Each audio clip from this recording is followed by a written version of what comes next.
Suspend ചെയ്തതെന്ന് അറിയില്ല. ഇവർ ചെയ്യുന്ന ബാലിശമായ ഒരുപാട് കാര്യങ്ങളുണ്ട്. KSRTC ഡ്രൈവർ മേയർ തർക്കത്തിൽ യദുവിനെ വീണ്ടും ചോദ്യം ചെയ്തേക്കും. KSRTC ഡ്രൈവറുടെയും കണ്ടക്ടറുടെയും മൊഴികളിൽ വൈരുദ്ധ്യമെന്ന് അന്വേഷണ സംഘം. മെമ്മറി കാർഡ് കണ്ടെത്താനായിട്ടില്ല. ഇതിന്റെ കൂടുതൽ വിശദാംശങ്ങൾ നൽകാൻ തിരുവനന്തപുരത്ത് നിന്നും കമലേഷ് തെക്കേക്കാട് ചേരുന്നുണ്ട്. കമലേഷ്, ഈ കേസിൽ എന്തൊക്കെ കാര്യങ്ങളാണ് ഇനി ചോദിച്ചറിയേണ്ടതുള്ളത്? യദുവിനെ വീണ്ടും ചോദ്യം ചെയ്തേക്കുമെന്നും പറയുന്നു. എന്തൊക്കെയാണ് വിശദാംശങ്ങൾ?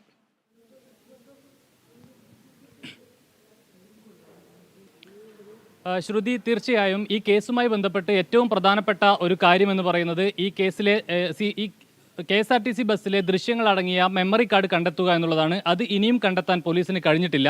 ഈ മെമ്മറി കാർഡ് മാറ്റിയതുമായി ബന്ധപ്പെട്ട് യദുവിൻ്റെ മൊഴികളുമായി ബന്ധപ്പെട്ട് എന്തൊക്കെയോ തരത്തിലുള്ള വൈരുദ്ധ്യങ്ങളുണ്ട് എന്ന് തന്നെയാണ് പോലീസ് കണക്കാക്കുന്നത്. ആദ്യഘട്ടത്തിൽ നേരത്തെ യദു മാധ്യമങ്ങളോട് സംസാരിക്കുമ്പോഴടക്കം തനിക്ക് ഈ മെമ്മറി കാർഡ് പരിശോധിക്കുന്നതടക്കം ഇത് ഊരിയെടുക്കുന്നതിനടക്കമുള്ള സാങ്കേതിക പരിജ്ഞാനം ഇല്ലാത്ത ഒരാളാണ് താൻ, തനിക്കിതൊന്നും അറിയില്ല എന്നാണ് യദു അന്ന് മാധ്യമങ്ങളോടും പിന്നീട് പോലീസിനോടും പറഞ്ഞത് എന്നാണ് മനസ്സിലാക്കാൻ കഴിയുന്നത്. പക്ഷേ പിന്നീടൊരിക്കൽ തനിക്കത് പരിശോധിക്കേണ്ടി വന്നു. എന്താണ് സംഭവിച്ചത് എന്നറിയാൻ വേണ്ടി തനിക്ക് പിന്നെ പരിശോധിക്കേണ്ടേ എന്നൊരു ചോദ്യം കൂടി യദു പിന്നീട് ചോദിച്ചതായാണ് മനസ്സിലാക്കാൻ കഴിയുന്നത്. ആ നിലയിൽ യദുവിൻ്റെ തന്നെ മൊഴിയിലും വൈരുദ്ധ്യങ്ങളുണ്ട്.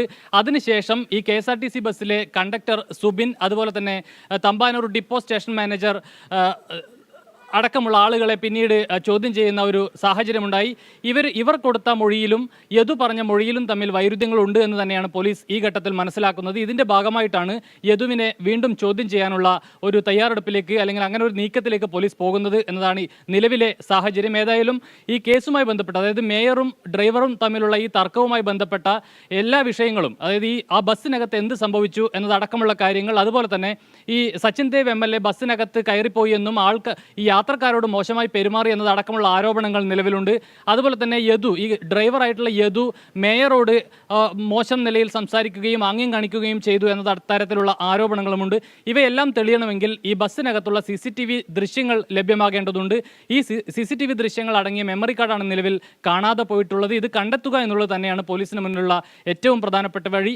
ഈ മെമ്മറി കാർഡ് കേന്ദ്രീകരിച്ചുള്ള അന്വേഷണം തന്നെയാണ് നിലവിൽ പോലീസ് മുന്നോട്ട് കൊണ്ടുപോകുന്നത്. അതിനുവേണ്ടിയാണ് വീണ്ടും യദുവിനെ ചോദ്യം ചെയ്യാൻ ശ്രമിക്കുന്നത് പോലീസ്. ശ്രുതി, വ്യക്തമാണ്. കണ്ടക്ടറുടെയും ഡ്രൈവറുടെയും മൊഴികളിൽ വൈരുദ്ധ്യമുണ്ടെന്നാണ് അന്വേഷണ സംഘം പറയുന്നത്. മെമ്മറി കാർഡ് കണ്ടെത്താനുള്ള ശ്രമങ്ങളാണ് തുടരുന്നത്. വിവരങ്ങളാണ് കമലേഷ് തെക്കേക്കാട് നൽകിയത്.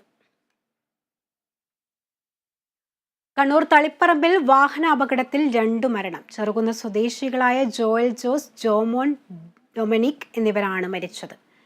വിവരങ്ങളുമായി അമൽനാഥ് പാടിച്ചാൽ ചേരുന്നുണ്ട്. അമൽ, ഈ അപകടം എങ്ങനെയാണ് ഉണ്ടായത്? വിശദാംശം.